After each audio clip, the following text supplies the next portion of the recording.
Welcome to the Denim and Pearls podcast. Business casual conversation laced with pearls of wisdom.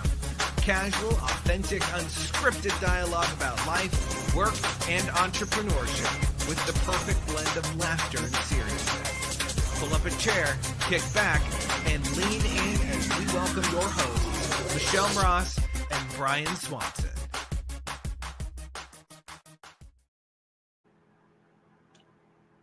I've been to the desert on a horse with no name.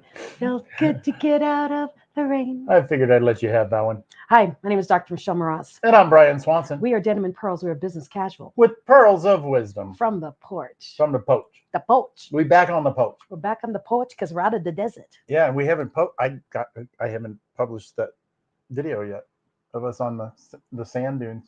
Oh, really? No, I haven't put it We'll up. do it now. I can't. Do it Wow. right after this. I can't. This is recorded for Friday, so he could put it. Today's Wednesday. It's perfect. Anyways. So why are we recording for Friday? Because I am heading to Palm Springs. Palm Springs. Yes. Not Palm Desert. Not Palm Desert, Palm Springs. But Palm Desert's right down the street. Oh, really? Oh, yeah. Well, anyways, I haven't been to Palm Springs, but I've been to Palm Desert. we called today's episode Horse with No Name Because I've been through the desert. because we've been through the desert. And we were in Qatar last week and had a fabulous time, met amazing people. And I don't know if you noticed the shiny new thing behind us, but She's bragging again. I got my ambassadorship for the United Nations. I am an ambassador for peace. I'm very excited. That's it. Does that make you a 60s girl? Dude, Peace. like to no, it's more than that. So now I can go and speak on different issues in the UN, and I can get the list and find out what group is meeting, and I can go there and talk. Oh, so now you're special. I always have been special. Oh. He always says I am. As we talk about this, don't forget to like and share. But yes, I just wanted Subject change. I wanted to just share this because it's quite remarkable for me because I've wanted it since I was 7. I forgot I wanted it and then remembered when it was offered to me. I'm like, oh my gosh, I wanted to do this when I was 7. So here I am. It's an interesting one to remember from the age of 7. We have to understand. I was a weird kid. I'm a weird adult. Okay. Strange. I mean, we've talked about this before. I didn't have any goals or dreams or thought processes of what I wanted to be when I grow up. And if I did, they all went away when I graduated high school and all that other kind of fun stuff. And here you're talking about 7th grade. I wanted to be an ambassador for the UN. I wasn't 7th grade. I was 7 years old. I was 7. Either way. I was in 1st grade, if that. Either way. But yeah, I've always been a dreamer. I've always been one who thought very far ahead. We should call it dream. Dream, dream, dream. Our sweet dreams are made of this. But anyways, we came back from Qatar and wanted to share the excitement because, we just got off the plane a day ago. And we had an exquisite trip. You got to ride a camel. I got to go horseback or camelback riding. Yes, we went out on a desert safari. Which is interesting because when they only have one hump, there's no place to sit. Yeah. But on a rump. Yes. See, I was picturing on, I guess I never really thought about it, but because there's some camels with 2 humps, you sit between the 2 humps, but not on a camel with 1 hump. Yeah, they're Egyptian camels and African camels. One has 1 hump, one has 2. And so he was sitting on the on the hip bones of this camel. I would love to share that picture because he's on the back. It was pretty funny. Maybe next time we'll pull the pictures up since we have more time. Yes, and what was really cool is we got to ride in the best commercial land vehicle you can think of. I don't know if we're allowed to say it. What, the Land Cruiser? Oh, he said it. But Toyota Land Cruisers. I don't know if it's the best, but it worked very, very well on those sand dunes, and we were going a good 120 something miles an hour. Or you looked at the clock, it was 120 clicks an hour. Yes. 120 kilometers an hour is a lot different than 120 miles an hour. Yeah, clicks. Still. Anyway. Freaky, lots of people screaming. I was laughing. Have film of everybody because I put the camera up on the dashboard and I was filming behind me and people are screaming and I'm laughing and the man looks at me. He says, "You're crazy. I love it." Well, and I was in the back seat, so it's kind of like being on the back of the school bus. It's a little rough back there. And I was trying to film too. Yeah, it was like this the entire time. But what I found interesting that I learned new, I mean, I've been on all kinds of 4-wheel drive rides and stuff like that, but I expected sand to be soft. Oh, I didn't. I by no means expected it to be as rough as it was. I mean, yeah, turning on the hill and going down the hill and almost rolling it over and all kinds of fun things like that. It was great, but going through, even when it was flat, it was like, yeah. And that was in places where you could see the sand was pretty fresh, kind of like fresh snow, but it was crazy rough. I did not expect that. Something new. Yeah. Well, we were there for the First Ladies Forum, and Dr. Princess. Dr. Princess? Yeah, she's a doctor, and she also is a princess. Oh, yes. Morogandu Ogulana. She's the one who I'll let you say that one. And she brought us out there, and a wonderful event, amazing people, lots of dignitaries, and wow, we're going to be going back, not to Qatar, but we're going to Dubai in October. It'll be my birthday week, so I'm again the mistress of ceremonies. But you don't do anything on your birthday week. I always do something special, and going to Dubai would be very special. Right? Yes. I'll let you go to the Riviera with me. You'll go see it this time. Because last time you left before we went to the Riviera. Oh, that Riviera. Mm-hmm. So anyways. I'm like, Riviera? Where did this one come about? Yeah, you left and then we went. So we'll bring him this time and then he'll be able to experience that exquisiteness. That was a lot of fun. But Qatar and the W Hotel, oh my gosh. I felt like I was Belle from Beauty and the Beast, where all the silverware and everything was taken care of her. That's what it felt like. Well, they got the big well, it's not spiral staircase, but the swoop down into the lobby staircase from the mezzanine, I guess, the first floor. And if you watch my Facebook page, you'll see me singing a song to the W staff. It was awesome. Yeah, I'm wondering if you can copyright that. I know. Maybe they can, we can edit it and it can be an actual commercial. That would be cool. That'd be kind of cool. But yeah, we just play it every time you walk in the door. That would be awesome. Not you, but other people. I just wanted to come on today and make sure we said hi and that we're back. Yeah, we kind of skipped a week, but I think you'll forgive us, won't you? Yeah, you do. Because it's tiring coming to Qatar and back. Well, 14 hours flight. I think that's the next time we go. We got to definitely go business class. Yeah, that hurt. First class is if you look at the prices for economy, then business goes up like $1,000, but then it goes up like $3,000 to go first class. It was like $15,000. Yeah, whatever. But the prices are crazy nuts just to go first class. I don't know if it's worth it. But what I did notice though is on our way there, we were in coach on Qatar Airlines, and it was lovely. It was beautiful. It was lovely. Coming back, we came back on American Airlines. Polar opposite experience. Oh yes. So that's how we figured out that we were not on Qatar Airlines coming back. We thought we were, and then we got on the airplane. We're like, things are different. The chairs are smaller. Everything's different. And then we realized we were on American Airlines instead. Yeah. Chairs were smaller. Staff was different, which you expect different staff, but the attitudes of staff was different. Yeah. There was a lot of things on the second one that made you really appreciate the first one. Yes. I really appreciate the Qatar. The Qatar was great. I know darn well I'll only fly back that direction in Qatar Airlines. Mm-hmm. And Brian got a new t-shirt. See? We went to Philly. We had a Philly stop for 10 hours. We did it on purpose, okay? Yeah. Because we wanted to get out of the airport and stretch our legs and run around because we've been on an airplane for 17 actually. I didn't realize how industrial that Philadelphia is. And I knew it. I mean, it's that's where all of our steel mills and that kind of stuff started back in the day, and that's where they all made their money and blah blah blah. The trains, the steel, the railroads, everything come through there. But yeah, you could definitely tell that it's an industrial town. It's not Qatar, but Qatar, you got to figure Qatar and Dubai. Those are all brand new cities. Within the last 30 years, they've gone from ground level to multi-story exquisite skyscrapers. Yeah. Exquisite. They are not rectangles up on their sides. They are exquisite. No, every building is like unique, aren't they? Yeah, every shape, every color. They had billboards that went all the way up to the top. and they weren't distracting billboards. They were pretty. That's one thing that I did notice. That you have a lot of LED screens, a lot.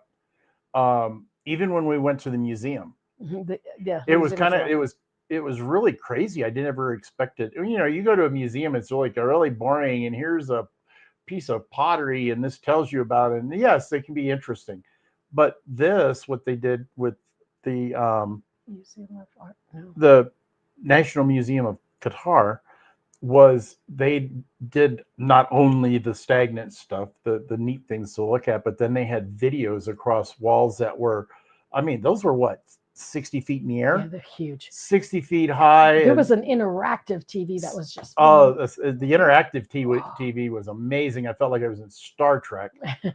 But lots of LED, lots of projection, but that one screen, it was probably a good 30, probably 30 feet. 30 feet high, probably 40 feet wide. It was massive. And then there were rows, and across those rows was information just in small screens. Well, you could walk up and touch one of those small screens as it was moving. It would stop, and then it would enlarge so that you could actually read it while everything else keeps going. It was that I thought cool. Is just and then the other thing, of course, the markets. The markets are still the markets from many, many, many years ago. So you go and it's stone buildings with cubby holes and merchants with their rugs and their gold and their trinkets saying, buy here, come here, buy here, only 200 royals, you know, things like that. And I kept singing Prince Ali, fabulous he, Ali Ababa, because it was that kind of atmosphere. I kept expecting to find a genie in the lamp. There were a few lamps around there. Did you rub them? No, I did not. Why not? I looked at them and I did not rub them. You should have rubbed them. You just never know. You could have found. Well, you could have recorded me that I would have done it, but no, you didn't. So that would have been a YouTube moment. You rub a lamp and something comes out of it. But it was that would have been a major YouTube moment. Not expecting it. It was getting dark, and I didn't want to go wandering off to the side. So, but the food there was exquisite, and we had so much. It was an adventure, and if you ever get a chance to go to Qatar, come with us. That would be cool. We'll do it again next year. Or come to Dubai and experience another level of it, because Dubai is a step above, I think. Yeah, because it's newer. They're very similar, but Dubai is even newer and a little. I think there's a little bit more money running through there, but it's not. The buildings that are unique, but they're not the same. Yeah, they're both new cities with a lot of technology and just art. Everything was an art piece. Everything. Yeah. Pretty much. Even the lights on the streets, you know, the street lamps were arches of like feathers or something. I mean, just there's a building that we went to that was a gigantic present with a big red bow, and you can walk into it. It was a museum. Oh, I loved it. I loved it. Can't wait to go back. And then there was one that looked like a skateboard ramp. Yeah. It's swooping around, circled like, you know, you start. I mean, for those listening instead of watching, you know, you've got the level, and then the skateboard drops down and it comes up the curve and up to the other side. That's kind of what the building was like. And of course, it's rooms. I think it was a hotel. Rooms or offices all the way to each side. Isn't that the one we went in? No, it was not. The one with the big blue ceiling? That wasn't it? No, I don't think so. Well, the big blue ceiling was, oh my gosh. That was another hotel, which was epic. But the other thing about it was we went on a boat ride, listened to great calypso music, Afro calypso. And then there was another thing I want to say. Oh, when we went to the market, there's a falconry where they have zillions of falcons, but they also have a whole section of just every bird you can think of. My sister loves birds. And so we kept trying to get to the falconry, and then that never happened. But as we were leaving, we went past this whole corral of camels, and come to find out, like, do they sell the camels? No, they're royal camels. They walk them towards they're like the Budweiser Clydesdales, but they're the camels for the king. For the king, and he lived across the street in this monstrous thing that we thought was Parliament. It was his house. Yeah, I don't know what a guy needs that big a house for. Because he has all the different offices in there, but it was still amazing. And yeah, it's a little bit of a waste. I mean, really and truly, probably 1.5 million, 2 million square feet. He probably has his whole family living in there, though. Yeah, but you wouldn't see each other for days for the size of that place. And that's why you make it that big. You could have the in-laws and the other laws and the outlaws and the wives and you could have all these things sectioned off and never see each other ever. Doesn't that make more sense for it to be that big? No, I wouldn't want all that family in one house. You never see them. It doesn't matter. This is true. Well then. Okay, so I wanted to keep this one kind of short unless you wanted to say something else. Well, that's the trip. Did we have any lessons learned? None that I would like to vocalize at this point. Well, I mean, was there any experiences that were new that, I mean, we always learn something on a day-to-day basis. Just because you read it in the internet doesn't mean it's true. Everything I read was like, you must be completely covered up. Don't show your shoulders. Don't do this. Don't do that. And me, my sister, and his wife, Julie, we were completely covered up. Head, everything. And then we get to the hotel, and I swear the young woman who walked past me was naked. I mean, she had a micro mini skirt. She was wearing it was all neutral. It was the same color as her skin. She was wearing a micro mini skirt. It was a half top, so it was just like a bra. And it was all the same color as her skin. And she walked in, and I'm like, I am covered head to toe. Well, the question is, I mean, a lot of the times it has, as you know, it has to do with where are you? And in the hotel, they really don't care. Once you get outside the hotel, they sort of care. But here's the thing. When we went to the museum, you could not show your shoulders. Yeah, so if you had a sundress, you are not out. You cannot be that way. And if you went to anything holy, you can't be that way. Yeah, they will ask you to either fix yourself or leave. Yeah. So there was reasoning, but we're over there in a diplomatic status, basically. So you obey all the rules that you can, and we did. Right.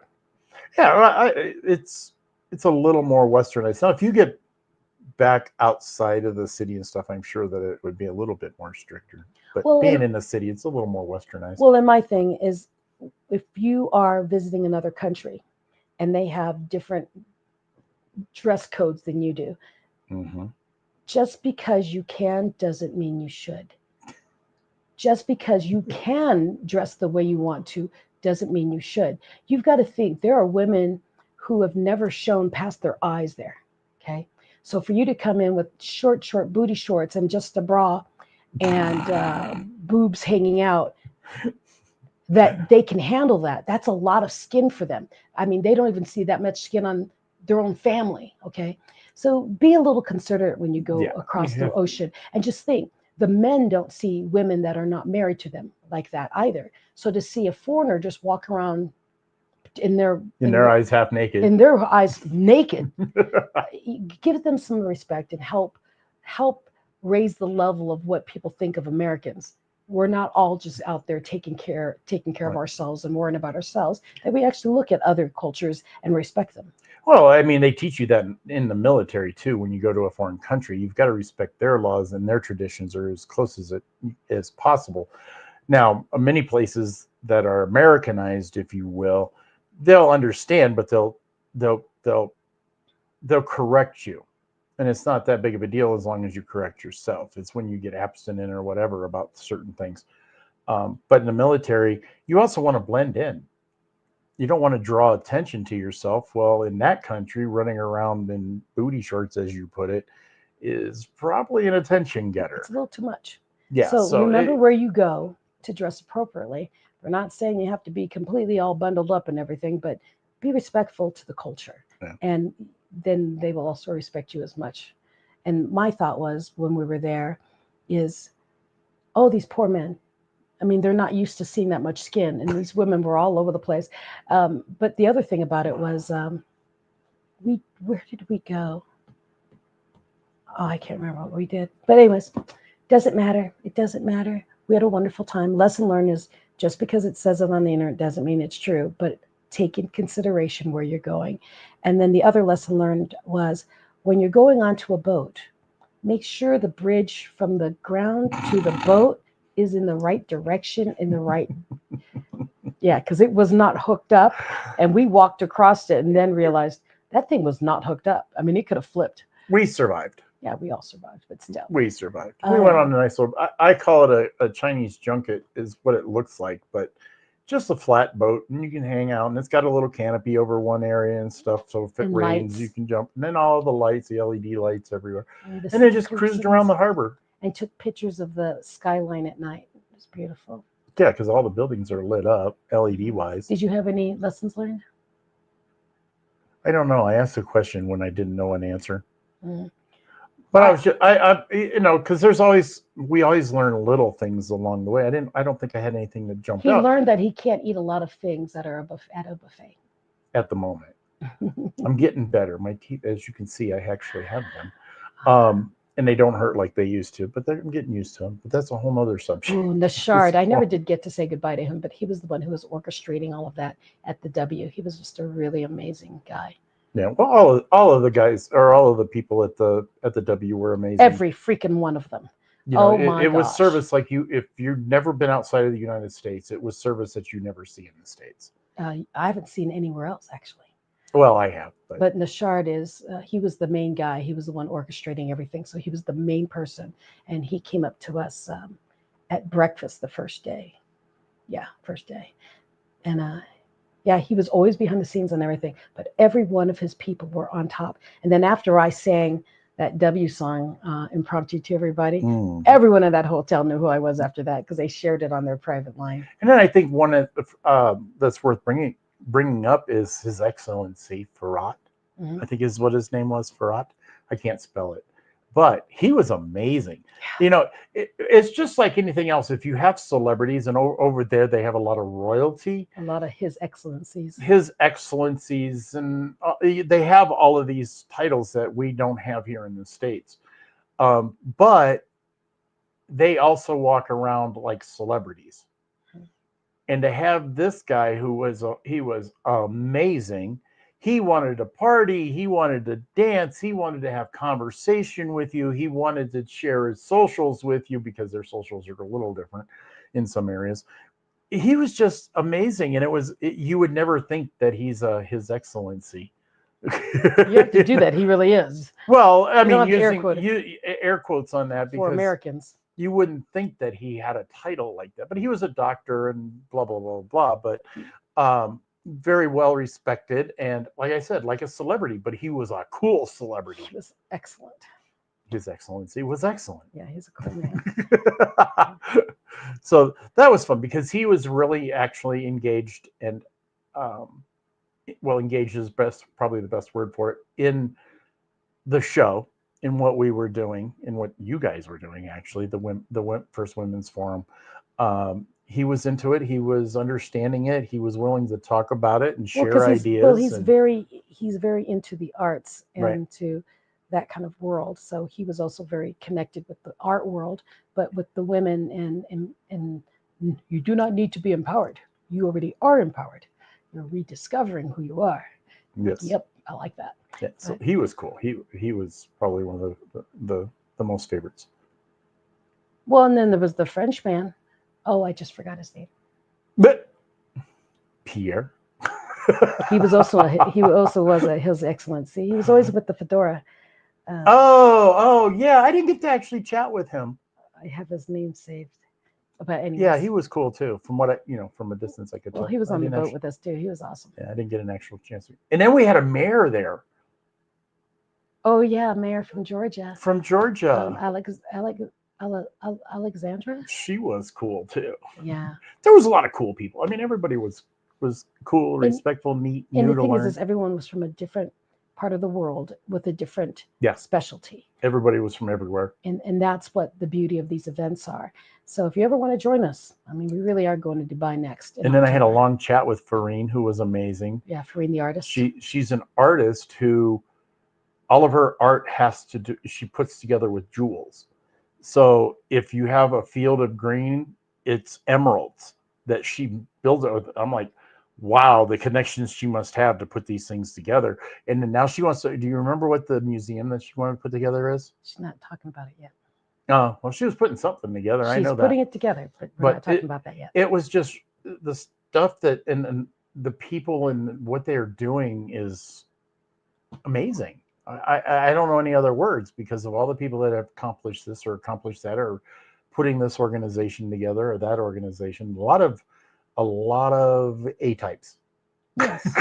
But a lot of us in there are getting these kind of things. Right. Ambassadorships. They're ambassadors for different things and in charge of bigger things. And they do their own world, their own business. And then they do the side gig of working with the United Nations or ambassadorships or governments and things of that nature. And to be at that level of people is just an experience in itself. Yeah. And then to be able to meet them one-on-one and learn more about them. My thing was, I said it from the stage, all of you are dignitaries.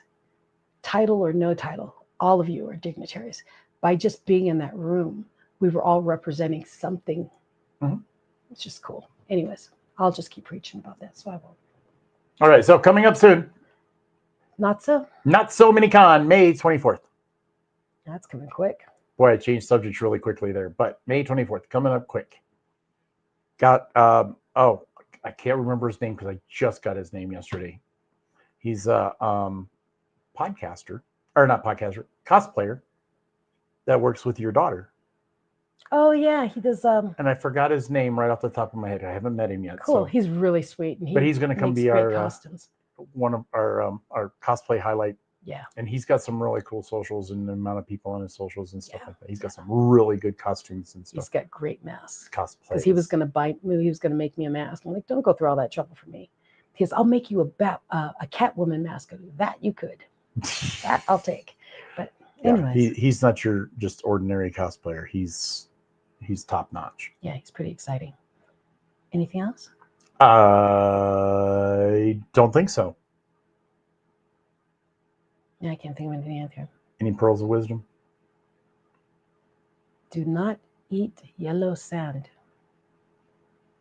Wait a minute. Sand is yellow. It's golden. I don't know. I just know when you're in a country, respect that country. And that is a definite. And if you're in a hotel and you can be what you want to be in the hotel, fine. But when you step out the doors, respect the country. Mm-hmm.